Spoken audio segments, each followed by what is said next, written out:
Muy buenas noches tengan todos ustedes. Estamos ya aquí en Primer Plano y el primer tema que tenemos para ustedes es la aprobación en la Cámara de Diputados. Nada más falta en senadores, probablemente esta semana, más tardar la próxima, de las 3 leyes secundarias que regulan la reforma educativa. Esa reforma educativa que se abrogó en abril, gracias a la mayoría de Morena y sus aliados, y como dice nuestro compañero Lorenzo Meyer, lo voy a recordar, la política se trata de quién gana qué. Y aquí pues la CENTE ganó casi todas sus demandas. Ganó el pase automático para todos aquellos que salen de la normal, de la pedagógica. Ganó una silla en el comité tripartito para distribuir las plazas para los maestros. Ganó sobre todo la derogación de la evaluación educativa, una evaluación que antes era vinculatoria, aunque no despedían al maestro, pero era vinculatoria en el sentido de que tenías que tomar un curso y si no, bueno, acababas yéndote a un puesto administrativo. Ahora la evaluación será lo que ellos llaman no punitiva. Esto es, no tendrá nada que ver con el ingreso ni tampoco con el ascenso en la carrera magisterial. Así pues, yo les planteo a ustedes que analicemos esto desde el punto de vista de un poder fáctico. Esta administración dice que se diferencia del resto de las administraciones porque los poderes fácticos ya no mandan, ahora manda el pueblo. Pero tenemos un problema, los poderes fácticos siempre se identifican con el empresariado, pero no, los poderes fácticos pueden ser los cárteles, pueden ser los paramilitares, pueden ser los sindicatos, los empresarios, etcétera. Y aquí yo creo que está claro que en esta administración, como en las anteriores, o no se ha querido o no se ha podido frenar a la CENTE como un interés privado, como un interés particular que decide qué pasa en la educación. Ahí les pongo el tema. No han decidido frenarlo, han decidido efectivamente tomar sus puntos de vista. Y yo diría que es una, digamos, convergencia entre un partido político y un movimiento magisterial. Finalmente ganaron las elecciones, el presidente jamás nos engañó en esto, digo que iba a echar para atrás la reforma educativa y pues las democracias son así. Felipe Calderón hizo alianza con la maestra Elbester Gordillo y le dio la subsecretaría a su yerno. Vicente Fox dependía de la profesora Gordillo, los momentos en los cuales quería tener un interlocutor con el PRI, y pues es el tercer presidente que hace alianza con otra parte del magisterio. Yo lo que no puedo, digamos, más que reconocer es que así son las democracias, nos puede gustar más o menos, pues son alianzas político-electorales que dan resultados. El magisterio demuestra en sus dos vertientes, el CENTE y la CENTE, que es un actor electoral de primer orden en este país y que está en condiciones de, por tanto, fijar la agenda educativa del gobierno federal. Es para mí triste, pero es irrelevante lo que yo sienta, que se nos ha ido la 4T, que todo el poder del presidente, pues yo me imaginaba que iba a ser como para grandes transformaciones. Imaginaba que una de ellas podía ser efectivamente el tema educativo y el presidente ha dicho: yo no me enfermo del hígado, yo no quiero bloqueos de la CENTE. Si los señores quieren A, A para los señores. Si los señores quieren B, B para los señores. Y las 3 se las concedió completitas. Y lamentablemente, pues tengo que reconocer que este país no ha logrado, a pesar de que es un desastre la educación, una política de Estado, una política que evite estos zigzagueos normales en la democracia, en los otros ámbitos de acción, y tengamos nuevamente un sistema educativo dominado por el sindicato con un gobierno en un segundo plano. Para dar una opinión, fui a una primaria de monjas de barrio, de Las Pellizconas, luego hice secundaria, preparatoria. Sí, con regla y pellizco. Coscorrón, reglazo y pellizco. Luego secundaria, preparatoria y un año en la Universidad de Guadalajara, el sistema público del gobierno del estado de Jalisco. Luego entré al Colegio de México, que es también público. Y desde hace 40 años estoy 35, del Sistema Nacional de Investigadores, sometiéndome a evaluaciones rigurosísimas cada año y luego cada 3 años. Es decir, esa experiencia que cubre 60 años y un poquito más, me permite concluir que el conocimiento no puede someterse ni al dogma religioso ni a la tranza política, porque tanto en el Colegio de Monjas como en la Universidad de Guadalajara, observé de cerca las consecuencias nocivas de que se entreguen calificaciones sin estudiar con base en consideraciones políticas. Y en el caso del Colegio de México, una institución que exige que se tiene que trabajar, hay que leer, hay que cumplir, igual el Sistema Nacional de Investigadores. Con estas comparaciones en mente, me parece lamentable y vergonzosa la claudicación que ha hecho, no el presidente, ya lo había anunciado, el Congreso de la Unión. El partido Morena y sus aliados del Verde y los otros, que aprobaron una reforma que es lamentable en el fondo, porque permite que se trafique con la educación, con la calidad de la educación, a menos que demuestren lo contrario los maestros, y en ese momento me tragaré las palabras, y vergonzoso por la humillación a la que lo sometió al Congreso la CENTE, la Cámara, y mañana en el Senado los van a rodear para que no se les olvide quién manda en este gobierno, la turba. Bueno, yo creo que si con la reforma constitucional del artículo 3 durante este gobierno, durante este periodo de gobierno, ya hablaba de una cierta derogación o abrogación, había la duda de, con interpretaciones como se hace normalmente con las normas muy generales que tiene toda Constitución, estas tienen que ser aterrizadas por las leyes secundarias. Allí es donde quedó la abrogación patentizada y detallada. Ya María Amparo se refería a qué cosas ganó el CENTE, que son precisamente los factores en donde se centra la nueva legislación, la nueva ley para la educación en todos sus niveles. Yo creo que aquí hay un asunto muy importante de considerar. Este presidente, este gobierno, ha dicho en diversas ocasiones y para diversos aspectos que iba a sostener la rectoría del Estado. Está muy claro en la Constitución que hay que sostenerla para cuestiones económicas y está también muy claro que debía sostenerla para cuestiones educativas. Esta reforma o contrarreforma no está metiéndose para nada ni con los planes y programas de estudio, ni con el nivel de desconcentración o descentralización que pueda tener la educación para atender a los intereses de las distintas regiones. No está entrando en una reforma educativa que tome un parámetro pedagógico menos didáctico, sino que está tomando decisiones a partir de planteamientos, de reivindicaciones de un sector del magisterio organizado en la CENTE, pero que también fue aprobado por los diputados que son representantes de del CENTE, del Sindicato Nacional. Y ahora va a pasar al Senado. No puede pasar de inmediato porque cuando llega la minuta se traslada a las comisiones que tienen que dictaminar y verificar que allí no haya violaciones constitucionales y otras cosas. Y yo creo que, tal como apuntaba, será pronta la resolución, pero probablemente será hasta la semana entrante porque necesitan procesarlo las comisiones y mandarlo a pleno la semana entrante. Bueno, vamos a ver, es posible que sea así. El senador Monreal dijo: nosotros en una semana estamos aprobando estas reformas.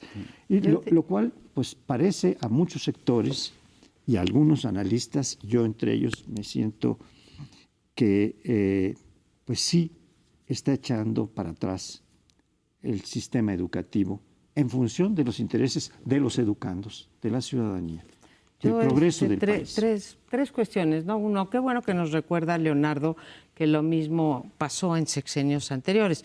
Yo lo que digo es que el presidente de la República nos ha dicho que ahora ya no se hacen las cosas como antes y que ahora ya los poderes fácticos no son los que mandan. Entonces, pues sí, Felipe Calderón hizo al yerno, lo que quieras, y Enrique Peña Nieto, en fin, cada uno sus intereses, pero él nos había dicho que las cosas iban a ser diferentes. Dos, Sergio, no el presidente, tú dices no el presidente, sino el Congreso, pero el presidente afirmó el jueves pasado que a él no lo presiona nada, que lo que es más, la CENTE no le pidió el pase automático, que él lo propuso, ¿sí? Y luego nos dice que ya, a diferencia del pasado, las iniciativas ya no se hacen no en Los Pinos, en Palacio Nacional, en la oficina del presidente, pero resulta entonces que ahora sí se hicieron, ¿sí? Y la tercera cosa que yo querría plantear aquí es, como tú y con la indignación que te provoca esto, es que está bien lo del pase automático, tenemos un problema. Los niños, la vida no les va a dar a los niños un pase automático a ningún lado. Entonces, aquí lo que no se está procurando un interés privado, no el interés general o el interés de la mayoría. No, ese no se está procurando. Si se está procurando un interés privado, que es el de la gente o el de los maestros o como le quieras decir, entonces se está procurando un interés privado, entonces se está privatizando la educación. Entonces, ¿qué pasó con que la reforma anterior privatizaba la educación? Yo, por donde la veo, ¿sí?, no le encuentro la cuadratura a la congruencia, ¿sí?, de las promesas del López Obrador. Y hay además una cierta esquizofrenia porque, por un lado, en el SNI, Sistema Nacional de Investigadores, se está queriendo limpiar de irregularidades y aplicar el reglamento a rajatabla. Bueno, pues a este paso, pues yo creo que deberían quitar los exámenes o los informes anuales y darnos pase automático por la perpetuidad a quienes formamos parte del Sistema Nacional de Investigadores. Me parece que sería lo congruente. ¿Para qué queremos exámenes? Vámonos todos al pase automático. Yo creo que ahí es perfectamente coherente el planteamiento del observador. Es decir, él hizo campaña con sus socios, los de la CENTE, y ganaron las elecciones. Y así es la democracia. Lo que es absolutamente lamentable es que la política educativa sea efectivamente objeto de mercadeo político y no podamos tener una política de Estado. Yo eso lo veo lógico. Por tanto, diría, gran cambio en la educación, ¿no?, para los niños de Oaxaca y los niños de todos aquellos estados. El sistema educativo que han tenido toda su vida, la 4T se los está garantizando por la vía de las mayorías que tienen en el Congreso. A mí el que no me entra por ningún lado, o sea, esto lo veo, o sea, lamento que esto ocurra, sí, que la educación de los niños, que es el elemento de movilidad social más importante, es objeto de mercadeo político. Subrayo, lo hizo Fox, lo hizo Calderón y lo hizo efectivamente López Obrador. Así ocurre. Lo que no entiendo es cómo vas a transferir a las escuelas y a las familias la edificación de la infraestructura. Así es la democracia. No puedo entender que la parte técnica del Estado, de vamos a construir un baño en la escuela y que uno de los, vean cómo funcionan los condominios y los edificios en nuestra capital, es la fuente principal de violencia que tenemos, porque Periquito dice, mi primo es maestro de obras y puede construir el baño. Y el otro dice, no, vamos a llamar a mi cuñada que es arquitecta y nos va a hacer el proyecto por un millón. O sea, eso de trasladar las decisiones del gobierno a las comunidades es un despropósito monumental y lo único que va a generar es o mayor corrupción en la base o un montón de favoritismos y presiones, que me parece una pésima idea. Construir escuelas y la edificación de infraestructura, no entiendo por qué no es una función técnica de un gobierno, de izquierda, de derecha o de centro. Bueno, yo quisiera contradecirte, querida María Amparo, porque dijiste en algún momento que esto no lleva a los niños a ninguna parte. No, sí, desgraciadamente los va a llevar al infierno, a la ignorancia, a la no posibilidad de obtener trabajos adecuados, porque para eso se requiere educación básica y también de la otra, técnica, universitaria. Y bueno, pues yo estaría contigo en lo de que nos den pase automático en el ISNI. De méritos para todos. De méritos para todos. Sí. De meritazgo muerte. Eso no es el posible. Tenemos que pasar del colegio de monjas al de México. Perdona Eso la sí que es un contradicción. peligro. Me mi parece querida muy bien. María Entonces, Amparo. ¿qué le intitulamos? ¿Pase automático al infierno o pase automático a la pobreza? A la ignorancia. Como A la todos ignorancia, tenemos derecho a todos. ser doctores en A la filosofía. responsabilidad. Bueno, y ahora lo van a pedir, si yo fuera enfermera lo pediría, o si fuera médica, o si fuera ingeniera, pues pase automático y chamba para todos, ¿no? Pero bueno, nos vamos y regresamos un segundito con otro tema sabroso.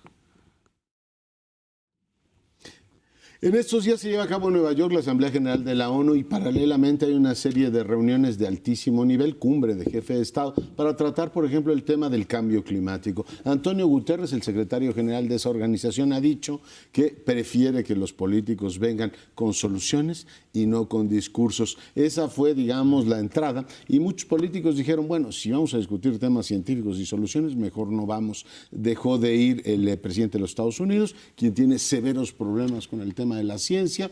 El presidente de Brasil, Bolsonaro, dijo, yo tampoco voy, ahora que ha manifestado sus verdaderas tendencias con los incendios en el Amazonas, pues ha dicho, yo para qué voy ahí, para que me quemen en leña verde. Sigue habiendo esta idea de que hay un sector de la ciencia que es como contrario precisamente a los intereses políticos más importantes, a pesar de que ha quedado ampliamente demostrado, y lo reiteraba Mario Molina, que es perfectamente equilibrado el pensar en un desarrollo económico y al mismo tiempo tener una, digamos, economía verde. En México tenemos la paradoja, con esto quisiera dejar a mis colegas la palabra, de que ni hay crecimiento económico ni hay economía verde. O sea, estamos en el peor de los mundos, porque no es que estemos apostando por un mundo verde y ecológico a cambio de efectivamente tener los niveles de crecimiento que hoy tenemos, que son cercanos a cero. Y el presidente de México decidió no acudir. Yo creo que el mensaje es claro. Hoy en la mañanera atendió el asunto como si lo de México estuviera desprendida de las responsabilidades planetarias. O sea, la agenda mexicana estuviera desprendida de las responsabilidades planetarias. Hoy hablaba de los precios de las gasolinas y de otros temas en la mañanera, muy relevantes todos ellos, pero sí ve un desenganche de la agenda. O sea, México parece no, el gobierno actual de México no parece atender la premura con la que el secretario general de Naciones Unidas hace un llamado al planeta diciendo, señores, esto es bastante más serio de lo que creíamos. Pues en mala compañía pones al presidente López Obrador, porque pues dos mandatarios de derecha, ¿no? Un republicano y uno francamente de un populismo de derecha como Bolsonaro, triste papel. Segundo, lo has dicho tú una y otra vez aquí, pues no está entre las preocupaciones, no solamente el cambio global, el cambio climático, sino en general los temas de política exterior son una cosa que no ocupan al primer mandatario y ha decidido delegarlas todas, en el mejor de los casos, en su canciller. Y tercero, no estoy segura que sea una cosa, pero tú aclaras porque sabes más del tema, que sea una cuestión de desprecio por la ciencia, ¿no? En el caso, creo que de Trump es una cuestión claramente de negocios, aun cuando yo comulgo con lo que dice Molina, de que se puede transitar paralelamente por las dos vías y han mostrado muchos de los países europeos que es perfectamente rentable invertir en energías renovables, así que no hay que contraponerlas, pero ahí sí juega la ignorancia, por ejemplo, de un presidente como Trump, en donde no le interesa en absoluto la parte del medio ambiente, lo que es más, lo siente como un obstáculo. De México pierdo la esperanza, se recordarán ustedes un programa sobre cuestiones ecológicas donde pues los representantes de este gobierno simplemente no tienen nada que ofrecer, ¿sí?, dentro de la agenda del cambio climático. Así que yo perdí esperanza. Me parece que hay funcionarios bien comprometidos. La semana pasada en un encuentro académico, la doctora Rosaura Ruiz, que es secretaria de Educación, Ciencia e Innovación de la Ciudad de México, me soltó una frase. Dice, los dos grandes retos del mundo y de México son la violencia y el cambio climático o el medio ambiente. Dice, esos para mí son los dos grandes retos. Y cuando uno lee las declaraciones de Víctor Manuel Toledo, el nuevo secretario de Medio Ambiente, pues es evidente que tiene muy clara la catástrofe ambiental causada en parte por los amiguitos verdes de la Cuarta Transformación, vamos, son unos farsantes. Pero lo que no tenemos es una política de Estado, ahí coincido plenamente. México no tiene entre sus prioridades el tema ambiental, sí el de la corrupción, sí el de la violencia, sí el de la igualdad o desigualdad. En ese sentido, creo que una buena noticia es que se están incorporando jóvenes mexicanos ya al movimiento mundial de la juventud, es decir, a esa movilización planetaria para salvar al mundo, porque de eso estamos hablando. El auditorio, olvídense de nombres, partidos, ideologías. El deterioro ambiental va en serio. Quien lo dude, recuerde cómo era hace algunos años, cómo era la lluvia, el clima, compárelo con lo que está pasando, la calor, como se diría, o como dicen en Yucatán, la frialdad, ¿cómo? El frío. La heladez. La heladez, sí, la heladez cuando están a 25 grados. Entonces hagamos conciencia, porque es algo en lo que todos podemos hacer algo, y me parece, cierro, muy acertada la decisión de Claudia Sheinbaum y su gobierno de prohibir los plásticos de un uso en la Ciudad de México. Ojalá y todos los gobiernos de Morena la imiten, porque esas son las medidas concretas que esperamos. Bueno, desde que estaba en su campaña, Donald Trump llegó a decir que lo del calentamiento global era falso, era una vacilada y que no se sostenía por ningún lado.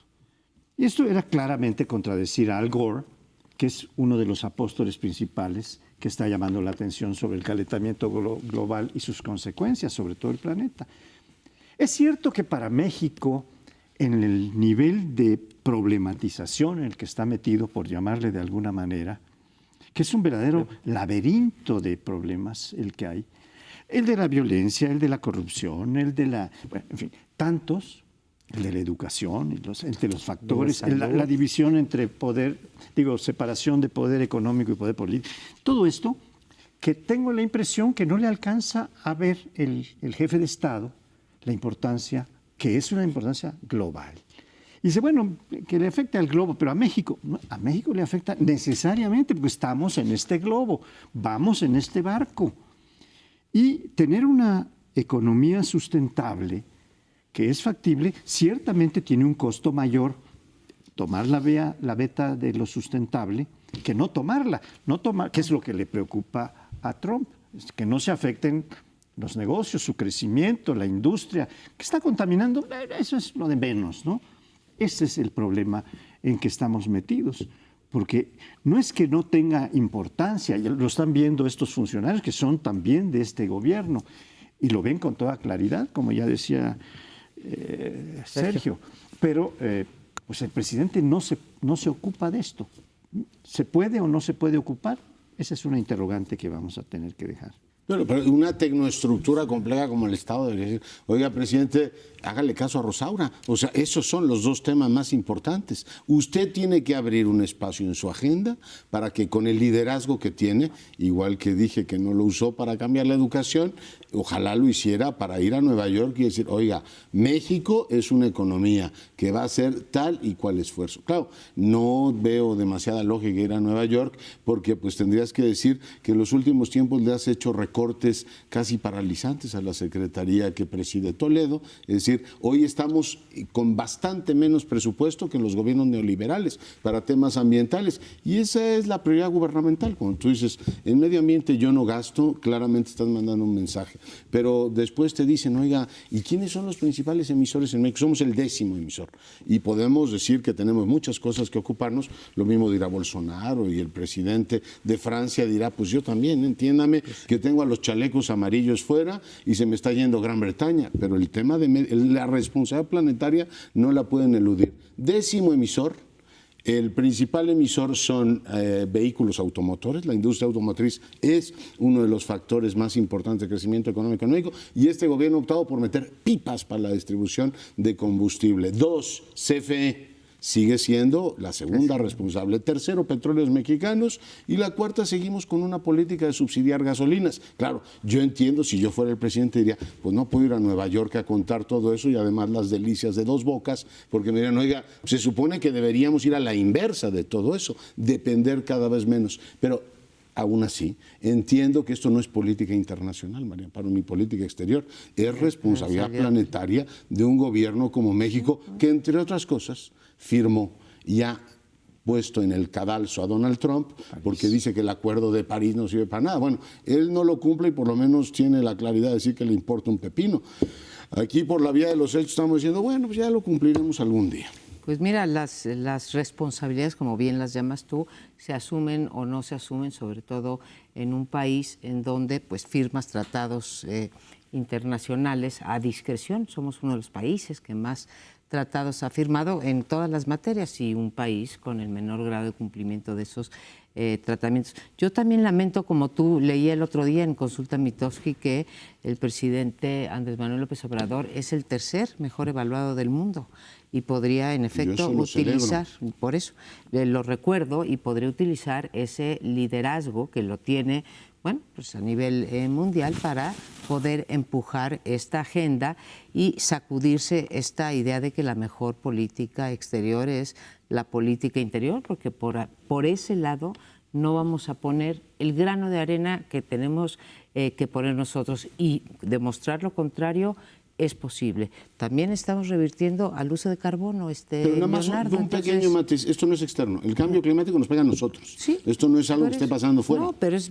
como bien decía Sergio, es global, ¿no? Y somos parte de la globalidad.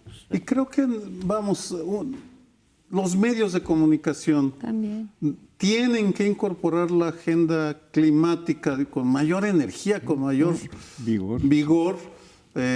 Nosotros tenemos que incorporarlo más, de manera más sistemática, porque es algo que nos afecta.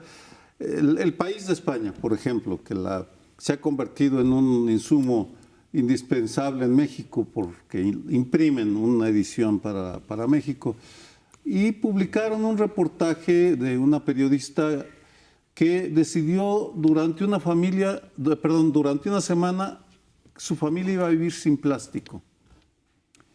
Cuenta lo difícil, extraordinariamente difícil que fue vivir sin plástico una semana. Simplemente es doloroso porque no nos damos cuenta cómo estamos contribuyendo día con día a ahogar los océanos en plástico. 5,000 millones de toneladas de plástico se han ido al océano. De ese nivel es el tamaño del problema, y lo podemos revertir, por supuesto, con acciones de gobierno, pero también acciones cotidianas. Y para eso los medios tenemos una responsabilidad gigantesca. Un último apunte, Paulino.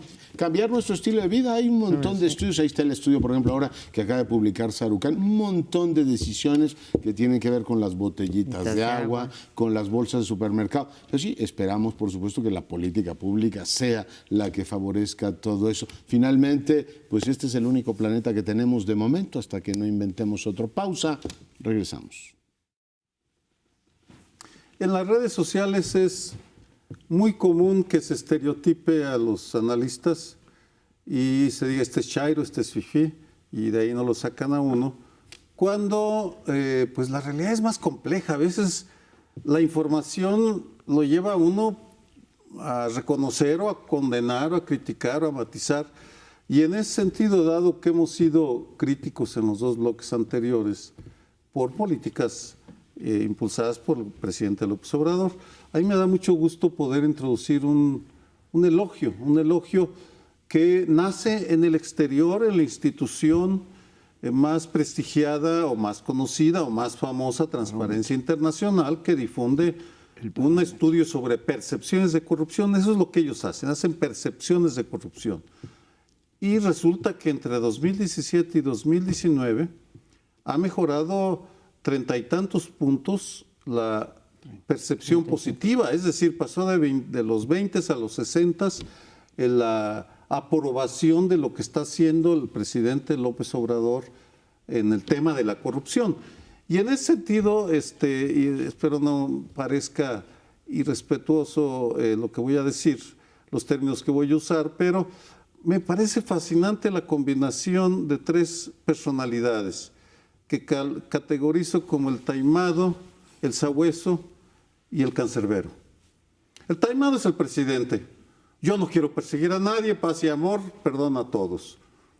Y se queda callado, se hace a un lado y dice, pero lo que diga la ley, bueno, pues ahí es cosa de la ley y de la fiscalía, bueno. Y en ese sentido aquí viene el sabueso, porque en este arranque de administración, Santiago Nieto ha ocupado el espacio mediático y político con sus informes financieros de inteligencia financiera. Que son denuncias. Son informes que luego se transforman en denuncias. Es el sabueso, el que le agarró los hilos y el que va con los gringos y les dice, pásame la información de esta cuenta. Y finalmente el cancerbero, porque Gers Manero, atrincherado en su edificio inteligente, va lanzando órdenes de aprehensión aquí y allá y va demostrando que sí es posible combatir la alta corrupción política empresarial.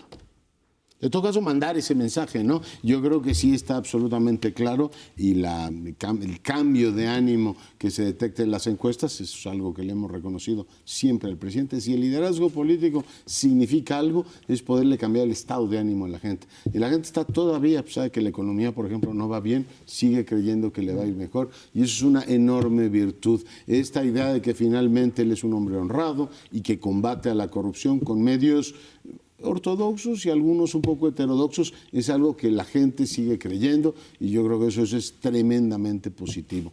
Hay que ver si los casos van llegando efectivamente a buen puerto y si podemos ir demostrando que finalmente el tema de la corrupción no es solamente de meter a unos señores malos a la cárcel, sino generar las condiciones para que el sistema vaya reduciendo las tentaciones de corrupción en compras públicas, en obras públicas, en fin, todo lo que tiene que ver con el funcionamiento del sistema, pero hasta ahora lo ha tenido, ha ganado credibilidad incluso porque han inhabilitado, por ejemplo, al superdelegado de Jalisco. Ustedes publicaron, María Amparo, la investigación sobre el particular y la respuesta de Irmeréndira Sandoval, la secretaria de la Función Pública, le da credibilidad al gobierno. Fueron contra él y abrieron, quizá un poco tardíamente, una investigación sobre el caso de Bartlett, pero nuevamente hasta ahora el gobierno ha alineado las cosas de tal manera que la percepción, que es muy, creo yo, cercana a la realidad, es que sí tiene un ánimo de combatir la corrupción. Hoy, sin ir más lejos, dio a conocer la UIF,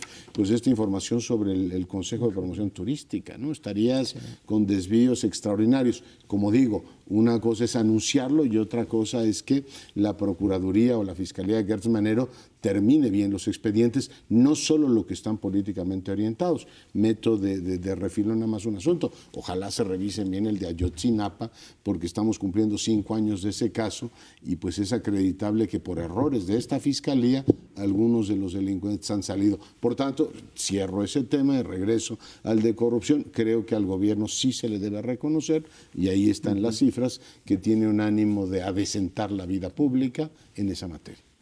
Creo que tocas un tema importante. Qué bueno que trajiste a la mesa, porque no tenemos 5 bloques, 7 bloques para hablar de Ayotzinapa, que también hubiese ameritado, pero es el caso quizá más sonado, más preocupante de impunidad, y recordar que la corrupción y la impunidad van siempre juntas, ¿no? No puedes acabar con la una y que persista la otra, ¿no? O sea, simplemente o se combaten juntas o vas al fracaso.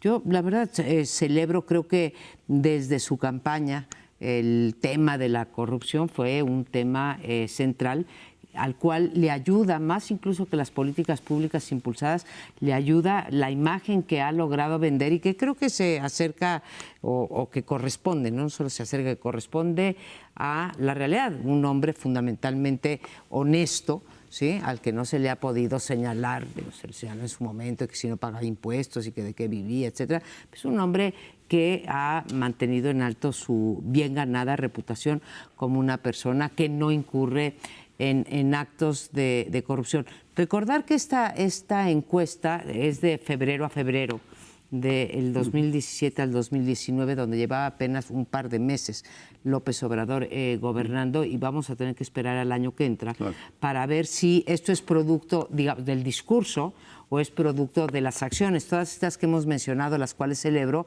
todas son posteriores a febrero y, como dices, son de percepción.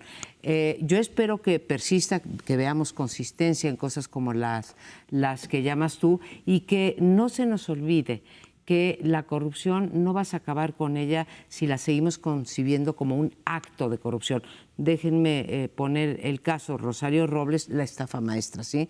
Perseguir a, perdón, a Rosario Robles y tenerla en la cárcel, por cierto, creo que, violando su debido proceso, no es lo mismo que cerrar las ventanas de oportunidad que todo el mundo vimos en materia de que pudieran contratar las universidades con las dependencias y estas montar empresas fantasma.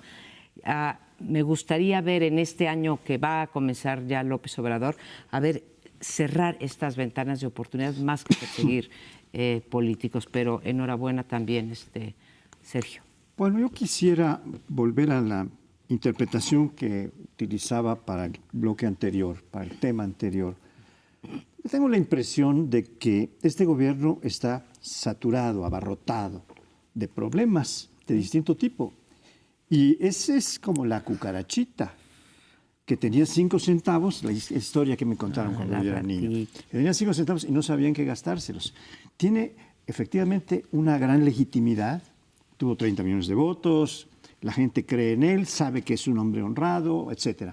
Pero eso no alcanza para tener la fuerza, la decisión, la capacidad para combatir en todos sus ángulos y entonces se le acaban los 5 centavos de poder, porque finalmente toda la legitimidad que se pueda pensar, 100% de aprobación, no da la fuerza necesaria.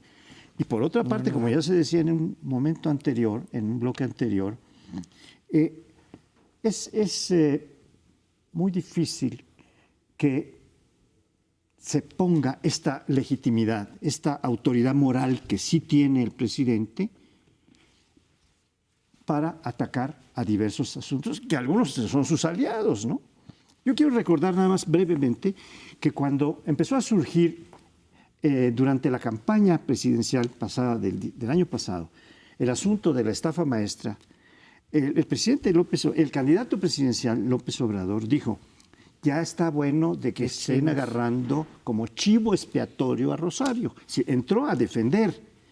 ¿Qué pasa cuando ahora se ha mostrado con todo detalle por la Fiscalía que tiene Santiago Nieto, etcétera, que ahí, y por la Fiscalía General de la República, que hubo un tejemaneje muy grande, un cochinero, independientemente de los errores que hay en el debido proceso?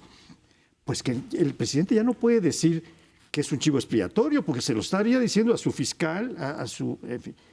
Este es el problema en que está entrampado, ¿no? Así es. Me parece. Es el Morelos, taimado, ¿no? ¿cómo decías? El taimado, sí. Sí, bueno, en mi tierra el taimado es el que sonríe y deja que las cosas pasen y ¿Cómo torea. lo siento, Rosario? ¿Cómo me apena que te estén persiguiendo? Es Ruiz Cortines cuando le dice a su compadre que perdió la candidatura. Compadre. Perdimos, compadre. Sí. Ese es el taimado. Pero, en fin, se vale, es un recurso legítimo, son estilos. Política, claro. Es política. Hago una reflexión sobre Ayotzinapa, inevitable hacerla porque refleja una corrupción muy dolorosa que tendremos que abordar en otro momento, la corrupción de la izquierda. Porque no hay que olvidar que el PRD es el partido que nace de los reprimidos del 68. Un buen número de los liderazgos del PRD se forjan en el 68 y en el 2014 es el partido de los represores. Gobernaba igual. Guerrero, ¿sí? No, Guerrero no. Bueno, igual, sí, tienes razón. Gobernaba buena parte de esa región. La guerra fue por el PRD, ¿no? Sí, Sí, fue por el PRD. era por el PRD, Aguirre. ¿cierto? Se pasó del PRI al PRD. En ese sentido, habrá que ver qué fue lo que le sucedió a una parte de la izquierda, no a toda, porque estamos aquí revisando la historia para que pasaran de ser víctimas a ser verdugos. y ese dictamen pues está pendiente. Está pendiente. Déjenme nada más apuntar una cosa sobre el tema del sistema. Acabamos de recordar los sismos, devastadores sismos que tuvimos en la capital, y me decía Román Meyer, el secretario de SEDATU, que buena parte del dinero de la reconstrucción pues no está claro que se haya aplicado donde se tiene que aplicar. A lo mejor puedes mandar a 500 personas a la cárcel, pero ¿cómo le haríamos para que con toda la fuerza que tiene hoy el presidente y ese ascendiente sobre la gente digan, oiga, el próximo Fonden o el próximo mecanismo de reconstrucción en este país se va a repartir a quien se tenga efectivamente que dar? Porque ahí la izquierda tiene cola fuerte que le pisen en la capital de la República. Se repartieron el dinero con el PAN y hasta ahora pues seguimos con un montón de damnificados. ¿Y Morelos también, no, Sergio? Nos tenemos que ir. ¿Y Morelos? Pues ya no hay tiempo para tratarlo. El Partido Acción Nacional, que es la segunda fuerza política, si se miran sus bancas en el Congreso, si se mira su número de gobernadores y otros indicadores, está en una situación bastante crítica ahora que celebra su 80 aniversario. Efectivamente, el 17 de septiembre de 1939 se funda Acción Nacional. No tuvimos programa porque se dedicó a otras cosas culturales el 16 de septiembre, que era el momento de haber hablado de este tema. Y ahora estamos hablando del tema en función de acontecimientos que se dieron en su gran Asamblea Nacional de conmemoración, de festejo, de celebración de sus 80 años.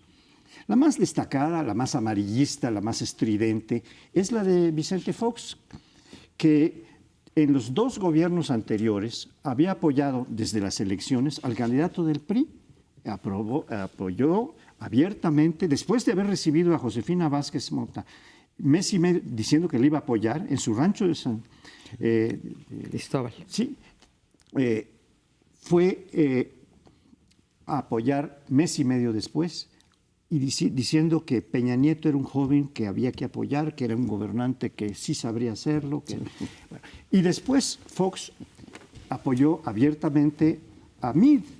Es decir, los dos últimos candidatos presidenciales del PRI fueron... Bueno, pues ahora lo llama el PAN y le dice, señor, hable. Y lo más lacerante, me parece a mí, lo más ridículo, lo más grotesco, es la argumentación de Fox, en donde dice, vamos a partirle la madre a la 4T. Eso en boca de un expresidente, pues es una barbaridad. ¿Cómo es posible que esa sea la fundamentación? Puede estar en contra y puede decir, aquí hay errores, citar estadísticas, hacer algún análisis un poco más cerebral que el de las víboras prietas. Dice, no, hay que partir la madre. Esto no es posible tenerlo como líder de un partido político, porque así lo llamaron. Es que el liderazgo en Acción Nacional se ha reducido tanto, está tan bocabajeado, que ahora ya están llamando a todos los que pueden traer para hacer pues una roncha que combata a la 4T, encabezada por las palabras grandiosas de Vicente Fox. ¿Hay liderazgo en Acción Nacional? Porque yo es lo primero que me preguntaría. O sea, claramente no hay una visión. Esta lectura de Fox, que como tú dices es bárbara, que además habla pues, de tiempos de campaña. Me decía, oiga, pues no se enteró que las elecciones fueron el año pasado y que la gente ya emitió su veredicto. Ahora la discusión debería ser otra. Y esto de romperle la madre a la 4T, te habla del personaje. Digo, no es que yo me imaginara que Fox fuese elaborar mucho, pero sí te habla de un ánimo nacional que me preocupa mucho y es esta especie de convalidación al presidente o romperle la madre a la 4T. Perdón que use la terminología de Fox. Pero es terrible porque oiga, no se trata en modo alguno de buscar una democracia, de verdad un espacio para la competencia y un espacio para la colaboración y la elaboración de políticas públicas. Igual que se dice el tema educativo que comentábamos o la política anticorrupción, es decir, oiga, no apostar al naufragio como un elemento fundamental. Eso claramente denota el estado de ánimo de un Vicente Fox, que como tú recuerdas, se tomó 2 sabáticos del PAN y ahora ha regresado por la fuerza. Al que no invitaron fue a Felipe, 2 sexenios sabáticos. No invitaron a Felipe Calderón, lo cual cual te dice mucho. Pero sí es muy triste que estemos todavía, particularmente yo me imagino que para los más jóvenes, estos que están pidiendo una nueva agenda política, seguimos con la agenda de los 90. Es que siguen los mismos personajes y ahora dirá, tú me arruinaste mi gobierno, pensará Vicente Fox con López Obrador, que era, ¿de qué se trata que me opongo a lo que diga el presidente? Pues ahora yo te voy a arruinar el tuyo. Y sí son pleitos de familia.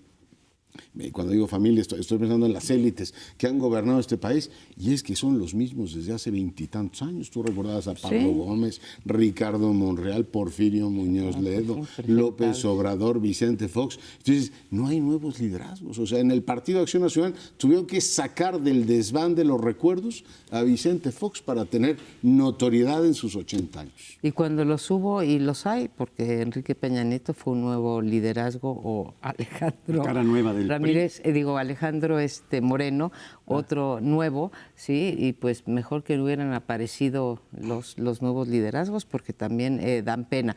En todo caso... ¿Qué me estás diciendo? Que pues no sé. ¿Todo tiempo pasado fue mejor? No, vaya, inadmisible la expresión, porque partir de la madre a la 4T es partir de la madre al país, claro. Y más inadmisible es en boca de un expresidente. Nos estamos haciendo, en efecto, todos cómplices, bueno, no todos, aquí creo que habemos excepciones, cómplices de esta idea de que o estás conmigo o estás contra mí, de esta polarización en donde uno no puede, no, por eso digo, nosotros no, pero vaya, cuando un presidente como un expresidente como Fox dice vamos a partir de la madre, o un presidente como Andrés Manuel López Obrador denuestra en el púlpito público a ciertos personajes, estamos en los extremos, ¿sí?